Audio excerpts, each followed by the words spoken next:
So this is what the card says. Okay. It says, "Hi, my love. I just want to tell you the truth, and that's that I love you. And this very special date, I'm guessing Valentine's, I want to thank you for all the time and the really good moments that we've had together for this year and 7 months. I love you, Johnny." Mm. Well, this is the same person who I dated for a while and who then later verbally and physically abused me. Oh my God. The question is, where does the love go? Or is that a kind of love? No. Today, we're going to be talking about heartbreak, ghosting, and just what is love and where does it go when you no longer talk to this person? Welcome to the actual episode. 10. Sex, Relationships. careers, And just plain life. From the experience of two Latina actresses. welcome to V Unfiltered. Hi, I am Vanessa Tomasino, And I'm Maria Bruson.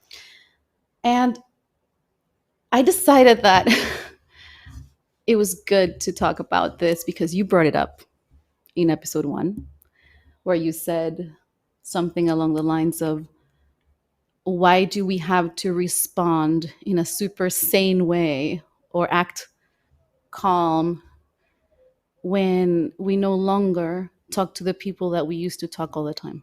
Mm-hmm. And ironically, I found this box. Let me pull it out. Mementos. This box that I found in my house filled with love letters Damn. from the different boyfriends I've had. And I decided to revisit it. And I thought, oh my God, where does all the love go? Mm-hmm. Like, Does it just dissipate? Does it just like, does it? do you stop loving someone, or do you just like love them but then move on and love other people? It just like becomes a list of people who you still love, or I what don't know. happens? I don't know. That's the question is, Mm-hmm.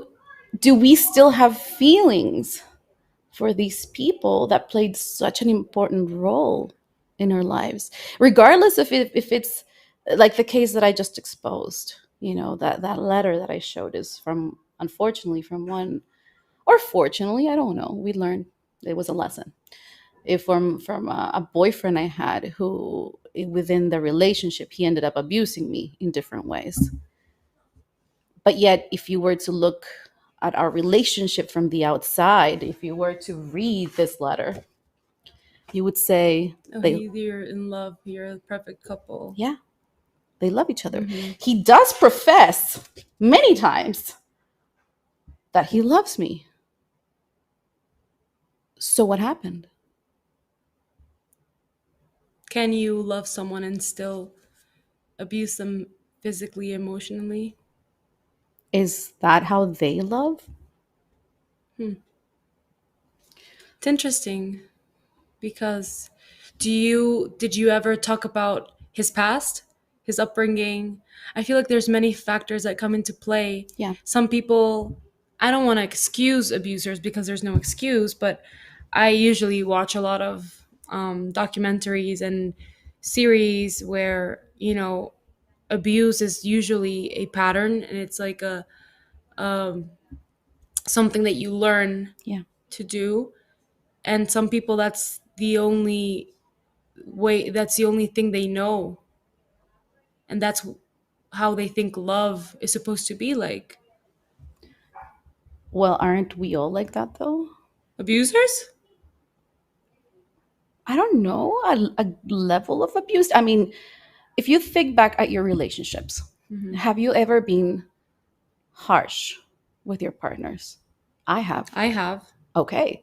So at that moment in time, with that particular person, we were the abusers. Do you get where I'm But coming I from? haven't been harsh in a way that's potentially, I don't know, Criminal. yeah, like I think there are perhaps degrees of harm. For example, I've never hit a partner. me neither. I've never uh, touched them inappropriately. You know what I mean? Like if they didn't want to be touched, I've never done that. Um, but I have been verbally abusive, Me where too. I've Yeah. said things that I shouldn't have said, and and I've been and I've done things that have caused harm to that person, whether it was unconscious or conscious. It doesn't matter. The harm was still done. So I think that when we talk about abuse and harm, perhaps there's like different, like the spectrum, right? There's like different forms of harm, and sometimes the ones I've come across have been extreme. So for example, with that boyfriend, that was extreme. I still can wrap my brain around the idea of him calling me baby, my love, I love you, and then calling me a slut or the C word, or I hope you die, or I'd rather kill you than see you with someone else. Like, I don't understand how that can happen parallel to each other. So I think we all have that potential of harming people, depending of, like you said, your upbringing, your social surroundings, perhaps. Uh, but aren't we all like that? I mean, when I started therapy this year, I realized that a lot of my actions were coming from this place of trauma, and that most of the relationships I've had have been affected by my reactionary approach because I was in pain. So, was he in pain? Probably. Maybe. I think, aren't we all in pain? Aren't we all in pain? Okay, now that you mention how you have been verbally abusive in the past, I have also been verbally abusive. I've insulted my ex-partners, but then I try to look at like the context of the situation. I was what, 16, 17 years old. Yeah. I like there was no emotional intelligence. Of course. Yeah. I had no way to analyze and assess, or like No say tools. no tools to use and be able to be emotional intelligent. And now, as an adult, where now that I have tools, and I've been to therapy, and I decided to have a conscious, respectful relationship at this point in my life, I look back, and I think that there's no way you can have a healthy relationship in where you insult someone and then the next minute you call them baby. Like, Yeah. for me, that's very confusing. Like, which one is it? Like, am I a bitch, or am I the best girlfriend in the world? You can't have both things. It definitely creates a pathological relationship for sure. And the people need to go to therapy. I mean, this is something we've mentioned a few times. I think we should all be in therapy, because I still find it amazing that we communicate. Therapy's for everyone, not only broken ones. I was talking to somebody the other day, and they said, "Oh yeah, I was in therapy, and everyone thought I was crazy because I was in therapy." There's a lot of taboo. I know, and I was like, "It's 2022. Therapy is like in." If anything, right now is like the time to be in therapy. Like, it's like a trend. It is a new trend, and you discover how to live a better life through going to therapy. You become more aware about your surroundings and who you are, and all these trauma that have been dictating your actions or your decisions. I mean, wonderful. Why not go to therapy? It is expensive, though. Let's just point that out. I was reading a book called The Subtle Art of Not Giving a Fuck. I just finished it the other day. I enjoyed it. I mean, it is written from a very masculine point of view, which is totally fine. But there are a few things that really made me think a lot about my life and the things that we can't control. And we can never control how people feel about us. And we can never control their actions when they're going through, because we all have baggage and we all have things that we're working through. Yeah. If we are in therapy and we're doing great, we can't expect our partners to be in therapy and do great as well. Maybe their journey is harder than ours. Oh, definitely. Everyone's journey is completely different. But then how do you have a relationship like that? Like, if your partner is struggling with their own life, how on earth are they with you? You know, like without hurting you. Mm-hmm. Because at some point, there's going to be some backlash. There's going to be some reaction. You may get hurt and then be resentful towards them because they hurt you at that point. You know what I mean? Mm-hmm, Like mm-hmm, it becomes this like heavy or possible heavy baggage that starts accumulating in a relationship, and then you have to, you know, you save it because you love the person, but then you also love yourself. So how much are you going to be willing to put up with? I feel like in situations like that, I two things. First, I think you have to look at the at how old the relationship is. Like if you're starting a relationship and Mm-hmm. you need therapy and like you're not in that level of, you know, that you trust that people, that person, I'm sorry. um it happened to me, like with my relationship right now.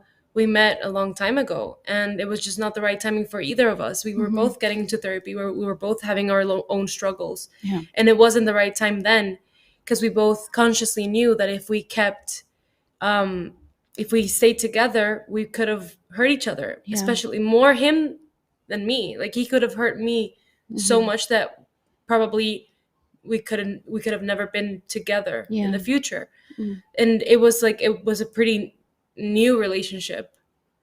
But then if you know are in a marriage, you know each other years, there's trust, there's um this level of intimacy as well, emotionally and physically. Yeah. And one of you needs therapy for whatever reason, like work, personal life, um, whatever it is. I feel like it's easier to be able to support your partner Mm-hmm. through that process. But when you're in something new, you don't really know what to expect. You don't know where it's going. You don't really Yeah. know that person. Yeah. Are you going to invest time in that Like person? you and well, my therapist back then, when I was first talking to my now boyfriend, um something that like really broke my heart is I told her and I cried and I said, but I don't know if he's gonna get better. How Mm-hmm. do I know if he's gonna get better and we can be together in the future? Mm-hmm. And she said, you You can't know can. that. You have to let go. You need to let go. Yeah. Because if not, you are gonna end up fucking each other up. Yeah. Because you have no control of that. You cannot, and there's no guarantee someone's gonna get better. Yeah. No, no, and it's their journey. Like Mm-hmm. it's not our job to make them better. It's And you're not here to be a mother to him either. no. Like if you are gonna invest your time and your feelings and everything into a relationship, like you need someone who's gonna be there Mm-hmm. and be able to give to you everything you deserve. And it's not like he wasn't, deserving of my love or being with No, of me, course but not. he was not ready. I was not ready. Timing was off. Everything was off. And then let's come back to ready, because I remember a listener pointed this out on one of our episodes where we said somebody coming back when they're ready or we're ready, and they wrote, what does ready mean? And I thought that was a Mm-hmm. really good point. Like, how do Mm-hmm. we know we're ready, and what does it mean to be ready? Mm-hmm. Mm-hmm. And this same book that I was telling you about, it says we're always wrong. So we have to accept that as human beings, we're always wrong. Mm-hmm. Okay. But life and all these lessons teach us how to become less wrong. Mm-hmm. So we're always wrong. So if we're always wrong, are we ever ready? We are perhaps less wrong. We're never, yeah, we're never gonna be No. ready. I always talk about how I'm terrified of motherhood, and Ah, I always you say, should be. and I It's always say horrible. like I'm Yeah. not ready right now, and Yeah. mothers always tell me you're never gonna be ready. You're You're never gonna never be gonna be ready. ready. So I think in relationships, it's not like you're gonna be ready, but when it's easy, that's when you know it's time. When it's just everything, it's easy. And I was talking to one of mhm. my godmother, and she asked me about my new relationship and everything, and I started, I smiled and I was glowing and everything, and she said, "So everything's just easy," and I'm like, "Yeah, everything's just easy." Mhm. I wasn't ready, Yeah. like 100% ready. I never saw it coming either, Yeah. and it just happened. But it was easy. Everything just, there was no complications, no drama, no nothing. Oh, how lovely that sounds. I wonder what that feels like. Yeah, motherhood. It's you're never ready. I mean, this is my sixth day without sleep. My kids have been sick, both of them. I have two, one age 5, one age a year and 9 months. So when they get sick, and I'm in the middle of them, and so I don't sleep. And people don't get this. It's like Chinese torture, like that drop that hits your Oh head. yeah. Okay, so that water drop, right? That's exactly what it feels like when you have like very or different days where you don't sleep. One day's okay. I remember the first day I was like, I did it, mama luchona, right? Like I'm the super mom. Day 2, I'm okay, I did it again. Day 3, I'm like, wait, who am I? And it got worse and worse, and now I'm at day 6, and I'm disoriented. I'm not gonna lie, I feel disoriented. But nobody tells you about that. You're never ready to not sleep for days. You're never ready to see your kids suffer. You're never ready to lose a child, because I have many friends who have lost their children, and I lost my first pregnancy. So you're never really ready for that. So are we ever ready for anything? No, I think it's just right moment, right time, not that you're actually 100% ready for anything. Yeah. I don't think I will be ever ready to, say yes to a huge role in a movie. I don't think I'm ever gonna be like 100% confident that I can do it, but I'm gonna have to do it, Yeah. Yes, you will. You will soon. Agent talking. Agent, mentor, coach Yes. talking. Yeah, that's true. That's the same for relationships, for motherhood, for getting married. Oh, God, that's another biggie. Like, It's like you start laughing and then you end up crying. Yeah. Yeah. No, you're never ready. But here's the thought. Okay, so if we're never ready, but we know life is really short, because life is really short, we have to take risks. Like, we have to live life in a way that it feels like we're always ready. You know what I mean? Like, if like the book said, it's like you can't just wait because you're afraid to fail, and then you don't live your life, and then you die and you never lived your life. If you're going to live your life and you know you're going to fail at something that you want, right? Yeah. So failing at loving somebody, why not, right? If you really fall for that person, you don't know if this person's going to like you back, or if you're going to suffer in the relationship, but you're there because you have to live fearlessly. This week, one of my friends, so he wasn't even my friend, he was like an acquaintance. This guy, that he was a comedian, very good, by the way. For me, he was one of the best in Central America, and he passed away. Him and I talked online regularly. We had similar interests, and I always admired his work. I mean, for those of you who don't know me, hi. I am a stand-up comedian addict. I love stand-ups. It's just, I don't know, every time that I'm sad, I turn to Netflix and stand up, and I just watch comedians work, Yeah. and I've done this since I was 14. I think my first stand-up show was around that age. I went to Yuck Yucks, the comedy club in the States, and ever since I've just been addicted to it. I've seen Screech live from Saved by the Bell. I've seen so many. I've seen who did I recently see? Who did I tell you I saw? This is the disorientation of not sleeping 6 days. Eliza. I haven't seen her live, no, but I love her. No, but who did I see live? Live. Ali Wong. God, Wong. I saw Ali Wong. Like, she's amazing. I love her. So that's the kind of person that I am, right? I love stand up. So he was a stand up comedian, and he was right up my alley. The jokes, the dryness, the sarcastic, and all that stuff. It was right up my alley, and it's really hard to find that kind of comedy in Central America. So I really loved him. Especially because people usually stand-up comedians like make fun of our culture, and they're just like, just making fun of our people, our culture, our country, our accents, Yeah, our food, and it's just like I don't think it's funny anymore. No, it's not funny anymore. And he didn't do that. He made fun of himself, and it was a self-deprecating show, which I loved, because I do that about 'Cause we myself do too. it all the time. Exactly, because that's, like I said, right up my alley.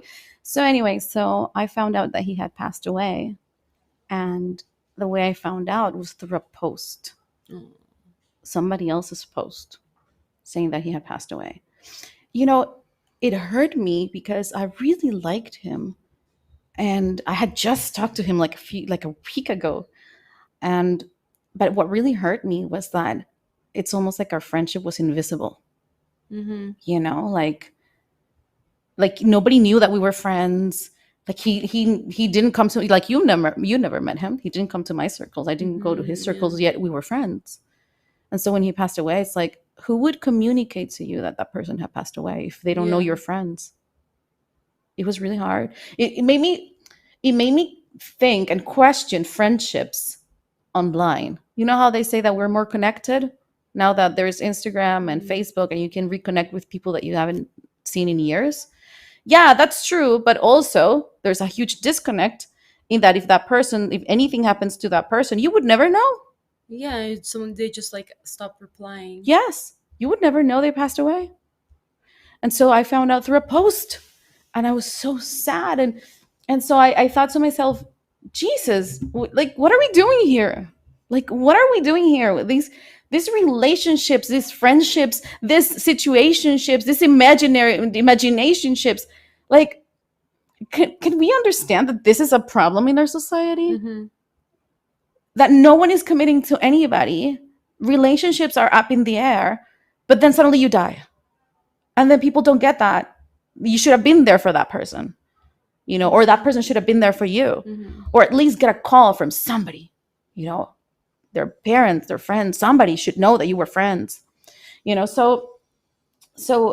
again, it made me wonder, where does the love go? Like, what happens when you are in a relationship with somebody that you like, even if you're not, or not even in a relationship, a friendship or a situationship, whatever, and then you guys stop talking? Whether it just fizzled out, like Teda Bertrand told us in that episode, where he said that sometimes just he no longer replied because things fizzled out. So Mm-hmm. whether things fizzled out, so where does that love go? Whether this person actively chooses not to reply and starts ghosting you, where do you put that love? Like, where does it go? Or if that person dies. Hmm. I mean, I feel like when there's something very strange about death that like you remember that person, like because their life ends, they don't keep growing, they don't grow old, and I feel like that love is just it just stays with you. But Mm-hmm. when you stop talking to someone because I don't know, love fizzles out or whatever, Yeah. it's different. Like someone when someone dies, like You you know. eternally Yeah. love them. Mm-hmm. And you put that I energy think that's out beautiful there. though. That's beautiful. I Hmm. agree. I think you put that energy out there and you're like, you know what? If you messaged that person before, now you talk to them. And you're like, I miss you, whatever. You talk to them like you would talk to, like, your gods or God or whoever you And believe in. like that love will never be replaced. Exactly. You know, I feel like that's something beautiful. But with a partner or a friend that you're not no longer friends with, I mean, so it depends on each situation. Like for some people, for some ex lovers, ex boyfriends, and ex friendships, I just it's like I never knew them. Like I erased them from my life. It's like they were never there. Yeah, But the thing is, they were there. yeah, it's So that's weird. the questions, and you brought it up. It's like we have to stay calm at this situation. I'm going to read you another letter that I found, but Yes. from that I also found other messages where we had amazing conversations with all these other people, all these other, relationships, situationships, whatever you want to call them, and then suddenly they're gone, Hmm. and they're still alive. So so what happens to the people that are alive and that you just no longer talk to? Zero contact. And you know that they are living their life, they are working, they're hanging out with their friends, who perhaps are also your friends, Hmm.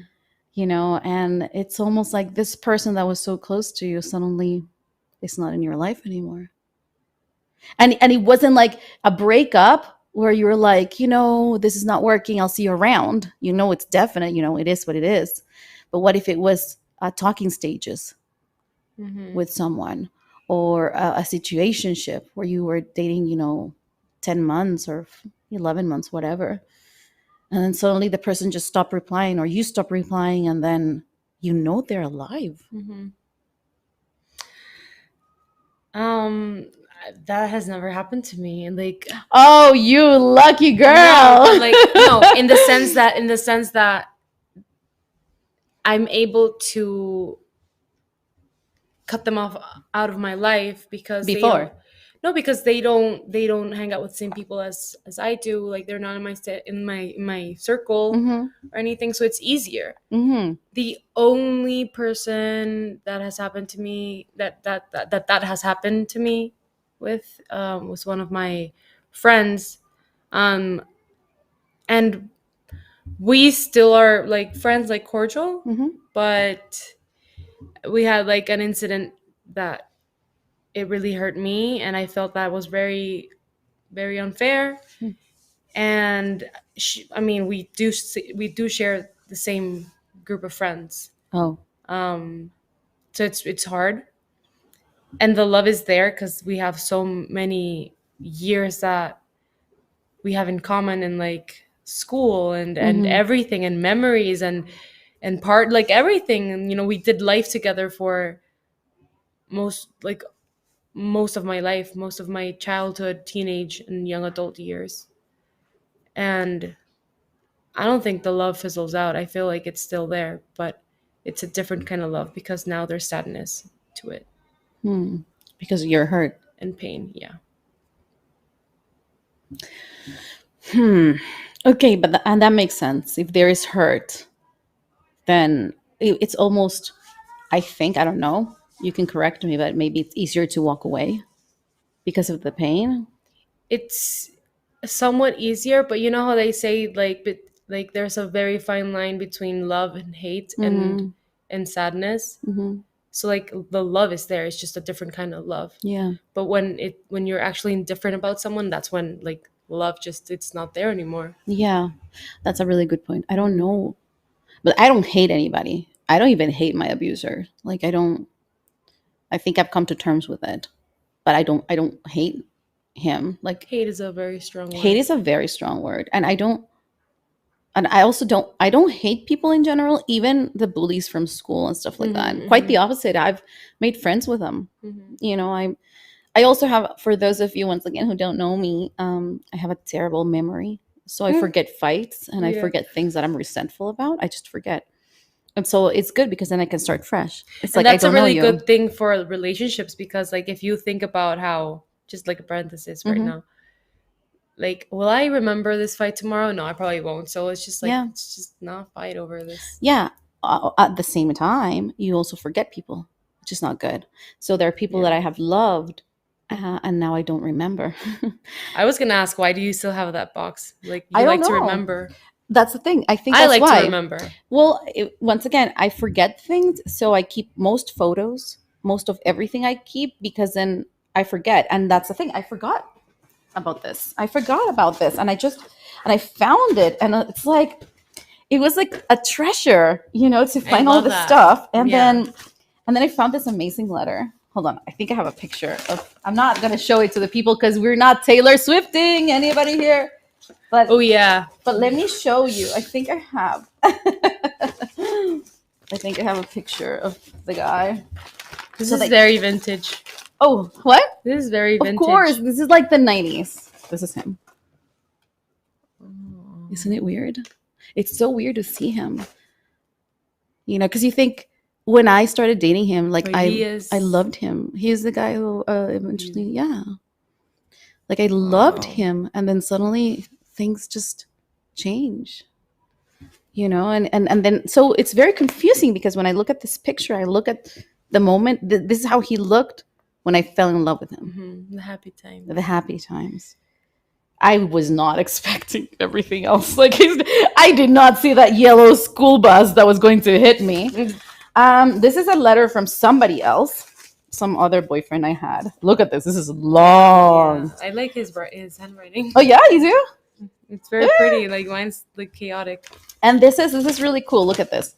This is where you can ignore the name. This is he went away for a while to work, and he left me this manila envelope, and it had letters for every single day that he was gone.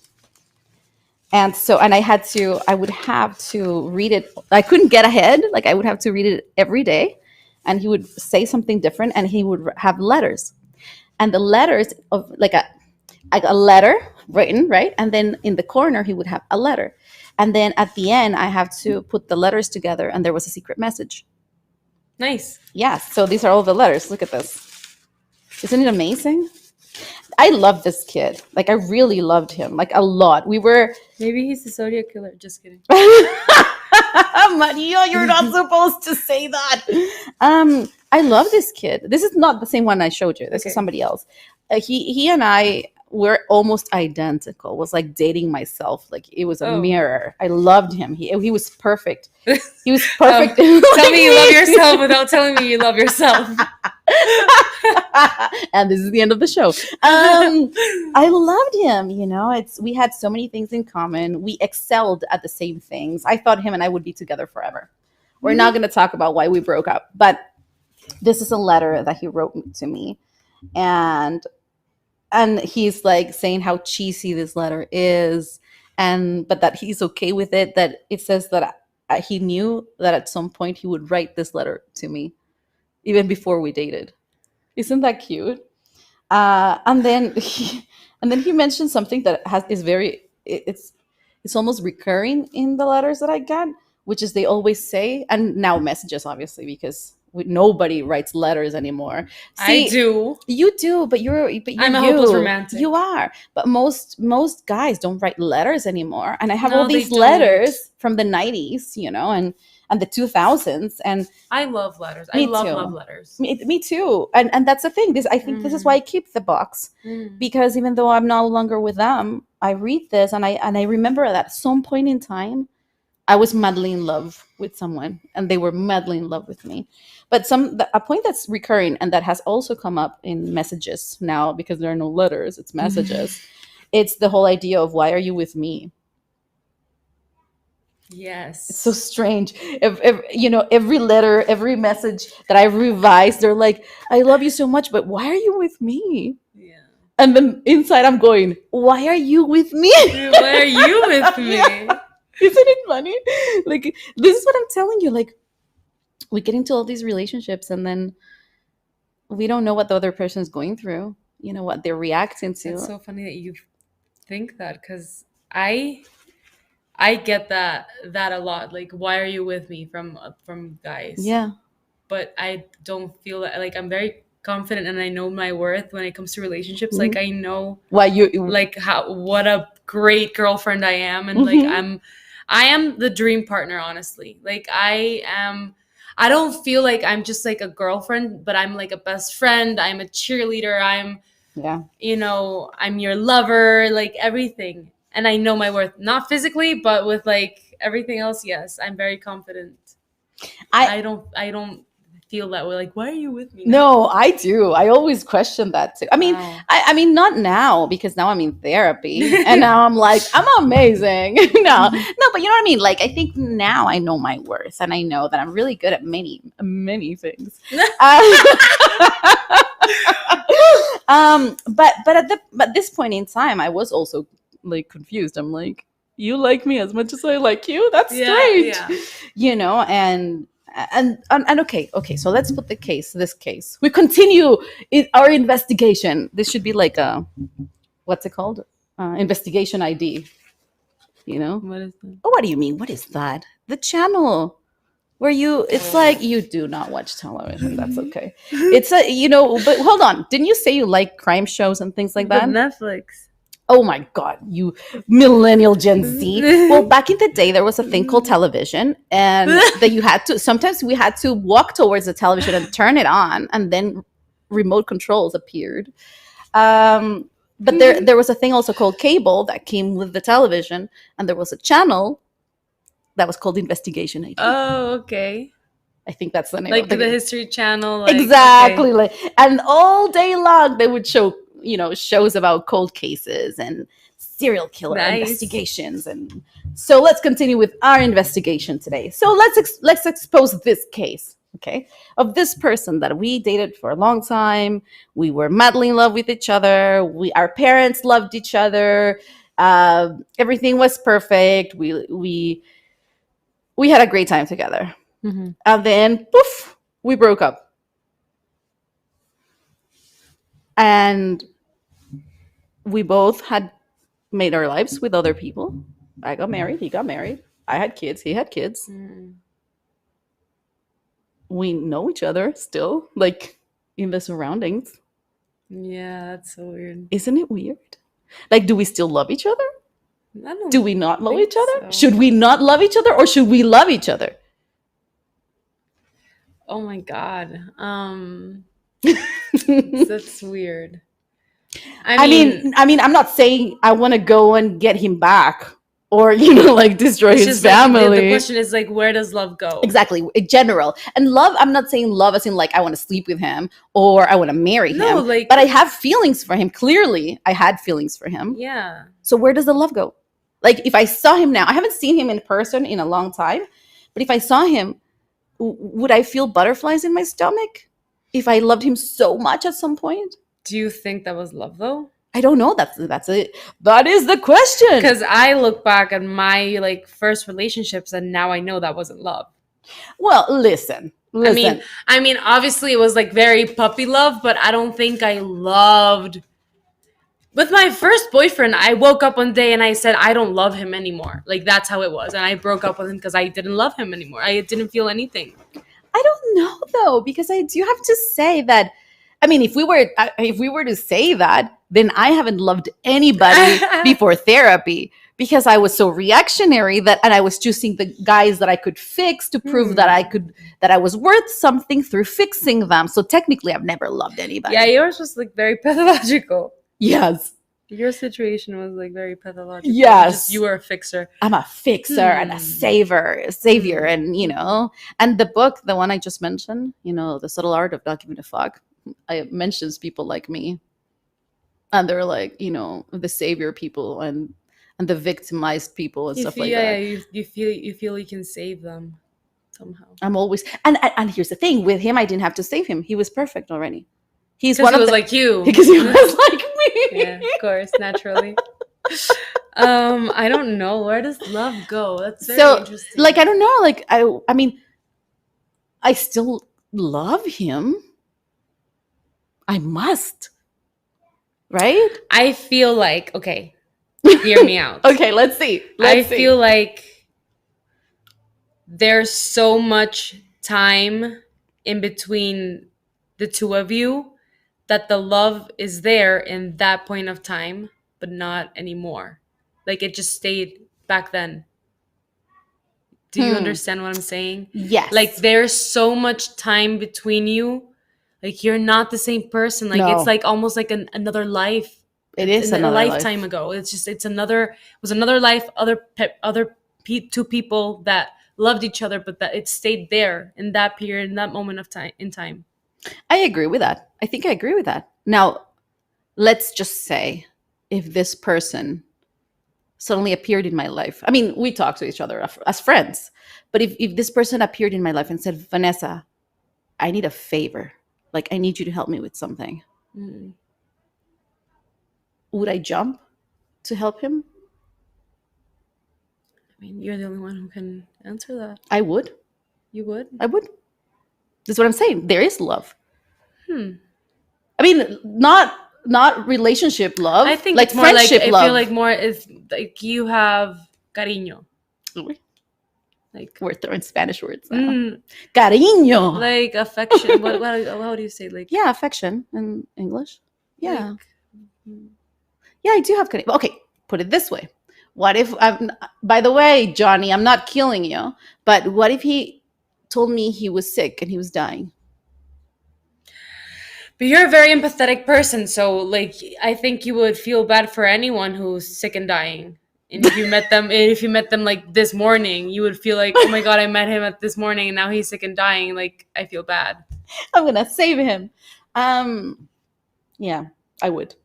Yeah, but beyond that, I do think that, for example, in the case of this kid, I still love him. Like I would still go beyond the call of duty to help him or his family. But that speaks more about you on a human level than your love that used to be there or like that's still there. I feel like love is ever changing and ever growing. Yeah. And ever transforming, if that's even like a term. No, but you're right. Yes, you're like right. It just, I feel like it morphs from being a love, from like a romantic love, and more to like a friendship love. That's totally like a human love. And then it does depend with who it is, because you're right. Now looking back at my other situationships, I would not help them. Like I would not. If they call me up, I'd be like, hey, can you do me a favor? Like I did with that kid, remember? Taking care of his baby. Okay. I wouldn't do that now. But, in that specific case, because I realized that I actually never loved that person. It was more about a reaction. But I would for the people that I think that I loved. And you know what you were saying about maybe thinking that when we were younger, we didn't love as well as we love now, that we're more mature and we have knowledge. And I don't know. I mean, I think for me now in therapy, yes, I know how to love people more. So Vanessa, a year ago, no. No, Vanessa, a year ago, no. And that's the thing, right? Like I was 40. Like everyone has their own journey, their own time. Yeah. And I think that perhaps those two loves that I had in high school and right after high school, I think they were more or closer to real love than many of the love that I had as an adult after. Maybe there's less noise and shit around you. It's just yeah, like you were able probably. to love like purely. Probably. Yes, probably. Even though the level of maturity wasn't there, and the experience and the lessons, but it was more genuine. Maybe. It was genuine, yes. And I think that you're right. I think after a lot of noise and clutter came to play, and the ego too, right? I mean, I'm not gonna lie. When I started becoming really successful at what I did as an actress in my 20s, how dumb was I? In my 20s, my ego just exploded. I thought I was the shit. I didn't really ground myself like I should have, and how I am now. So in my 20s, perhaps I thought I was too good for people, thinking that I was too good for people, but at the same time insecure enough to go out with dirtbags and douchey people. So I don't know. Or maybe it's the people that we find along the way. No, there was this one guy that was amazing, and I was not ready for him. Like he was perfect. We dated for many years, but I was so immature and childish, and everything was trauma. Everything he did, I had a reaction towards, because it wasn't about him. It was about me. Yeah. The problem was with me, not with him. But if I had met him now, oh, it would be so different. Well, but he taught you something. Everybody's taught me something, honey. Everything. Everyone teaches you something. Yes. But that's where the love goes. It Where? stays. It stays with you. Yeah. It goes up in the air with a person. Sometimes it fizzles out, like our friend Bella explained to us. And sometimes it fizzles out. That's horrible. I hate to think that. I hate that. But it's the truth, right? Ugly truth. It's the ugly truth. If you have any idea of where the love goes and you want to share that with us, please enlighten us. Please send us a message. We're more than willing to engage in a conversation about this, because we don't know what we're talking about. We're not experts here.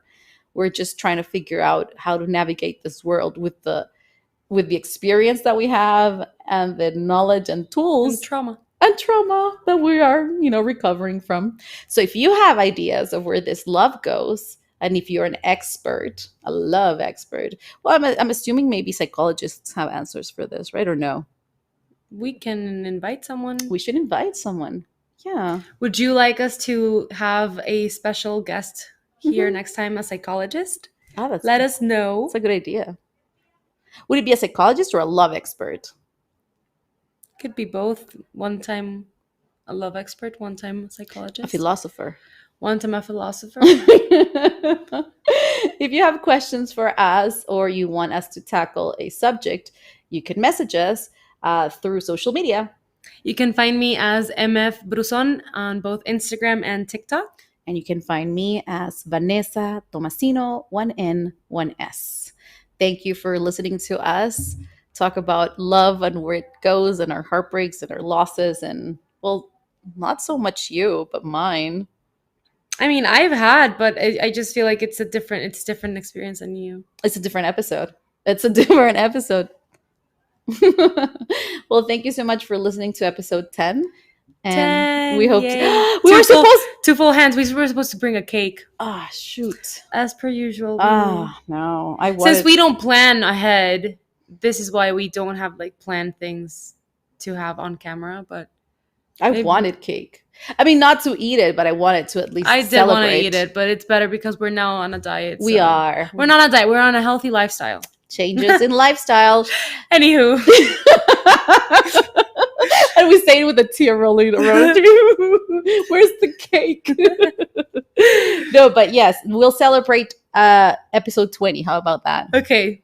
Yeah, and for the people that were asking, because a lot of people wonder how we do this show, it's exactly how Maria says. We don't prepare. We don't plan what we're going to say. There's no script. We just tackle an issue that is on our mind that week or the questions that people send in.